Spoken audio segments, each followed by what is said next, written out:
بسم اللہ الرحمن الرحیم، السلام علیکم۔ میں اپنے ویلاگ کے ساتھ عامر سندھی۔ اسرائیل نے ایران پر جو حملہ کیا ہے یہ کوئی نئی بات نہیں ہے۔ ماضی میں آپ ذرا دیکھیں کہ امریکہ اور اسرائیل جو ہے وہ پہلے بھی اس طرح کی کئی کارروائیاں کر چکا ہے، کئی اسلامی ملکوں پر جو ہے وہ حملہ کر چکا ہے،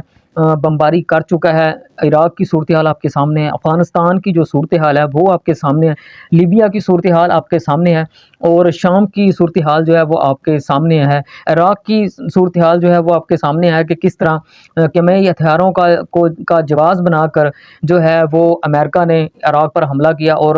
اور جناب عراق کو کھنڈرات میں تبدیل کیا، اور اس کے بعد افغانستان پر حملہ کیا، اور افغانستان پر کئی سال جو ہے وہ امریکہ حملہ کرتا رہا، اٹیک کرتا رہا، اور شکست تسلیم کر کے اس کو وہاں سے بھاگنا پڑا، اس کو وہاں سے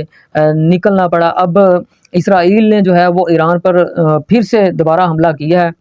امریکہ کے ساتھ مل کر جو ہے اسرائیل نے ایران پر حملہ کیا ہے۔ پہلے بھی 2-3 دفعہ جو ہے وہ اس طرح کی کارروائیاں ایران کے ساتھ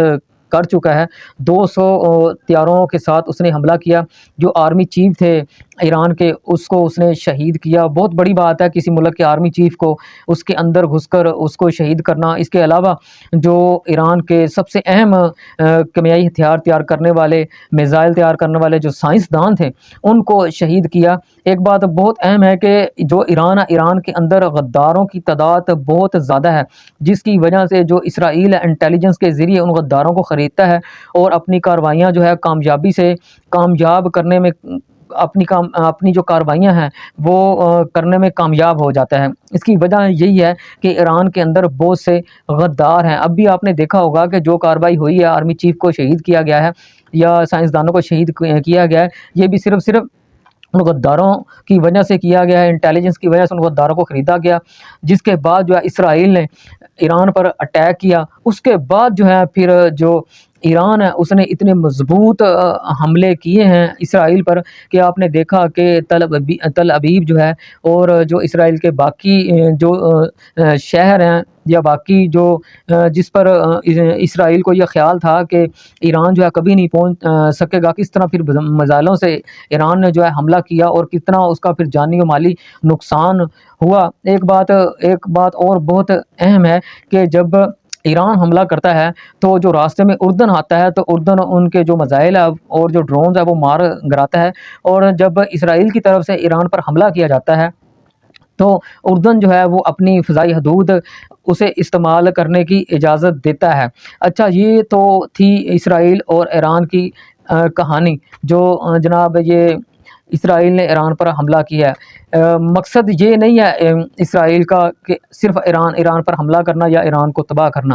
امریکہ کا، اسرائیل کا اور انڈیا کا سب سے بڑا مقصد جو ہے وہ پاکستان ہے، پاکستان کی ہتھیار ہے، پاکستان کا ایٹم بم ہے، جو کسی بھی صورت نہ امریکہ کو برداشت ہوتا ہے نہ ہی اسرائیل کو برداشت ہوتا ہے۔ آپ نے دیکھا ہوگا کہ بہت ساری جو انٹرویو میں نیتن یاہو یہ کہہ چکا ہے اپنے انٹرویو میں کہ میں پاکستان کو اور پاکستان کے ایٹمی ہتھیاروں کو، ایٹم بم کو اپنے لیے سب سے بڑا خطرہ سمجھتا ہوں، اور میں یہ چاہتا ہوں کہ پاکستان کے بڑھتے ہوئے جو ٹیکنالوجی میں بڑھتے ہوئے ایٹمی ہتھیاروں کا جدید طریقے سے اضافہ ہونا، اس پر کنٹرول کیا جائے۔ یہ نیتن یاہو کا یہ انٹرویو ہے، کئی دفعہ اس نے انٹرویو دیا ہے، اور امریکہ، اسرائیل اور انڈیا چاہتے بھی یہی ہیں کہ کسی نہ کسی طریقے سے جو ہے وہ پاکستان کو قابو کیا جائے، پاکستان کو توڑا جائے، پاکستان کے سیاستدانوں کو خریدا جائے، غداروں کے ذریعے جو ہے وہ جناب پاکستان کے ایٹم بم کو جو ہے وہ تباہ و برباد کیا جائے۔ آپ نے دیکھا ہوگا کہ کس طرح پچھلے دنوں میں جناب انہوں نے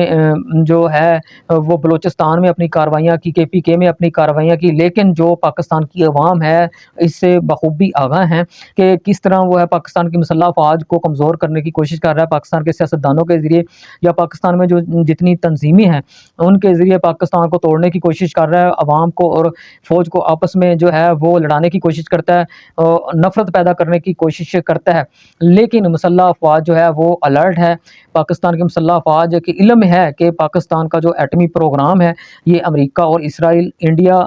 سے بالکل برداشت نہیں ہوتا، اور ان کا ٹارگٹ جو ہے سب سے بڑا ٹارگٹ وہ پاکستان کا ایٹمی پروگرام ہے، اور امریکہ اسرائیل کا یہ ٹارگٹ ہے کہ کسی نہ کسی طریقے سے پاکستان کو قابو کیا جائے، اور پاکستان کے جو ایٹمی پروگرام ہے، ایٹمی ٹیکنالوجی ہے، جو پاکستان کے ہتھیار ہیں، ان پر قبضہ کیا جائے۔